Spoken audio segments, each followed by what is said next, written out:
Mi imamo slučaj Saveza mladih Vibe.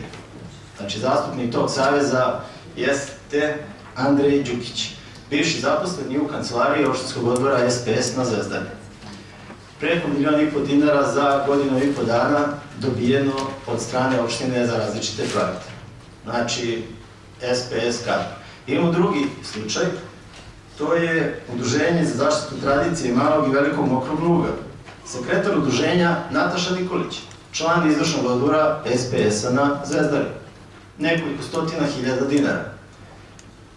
Imamo onda i treću zanimljivu situaciju koja još uvek ne znam da je realizovana, ali mislim da se sprema da bude realizovana vrlo brzo do kraja godine, a to je udruženje Tvojka, čiji je zastupnik, zamislite, Andrej Filip. A pogađajte čiji je suprug Andrej Filip? Pa od Violete Filip.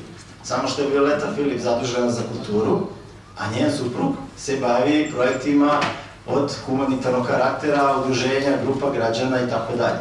A Andrej Filip, bivši podpredsednik SPS-a na Zvezdari. Dakle, sve kadar zamjenika predsednika opštine gospodine Vejinovića. I vi sad vidite kako to izgleda u praksi i kako se projekti realizuju. To je slika i prilika i ove vlasti, donekle slika i prilika prethodne vlasti, jer sve je ovo rađeno i u prethodnom periodu. Međutim, imamo mi konkretno da otvorimo neke stvari. I meni je baš žao što predsednik opštine danas nije ovde, jer ja ne znam da li on upoznat sa svim ovim stvarima, verovatno ima toga još. Pretpostavljam da i kod Srpske napredne stranke postoje ovakve neke stvari, podaci, elementi, ali do toga ćemo tek doći.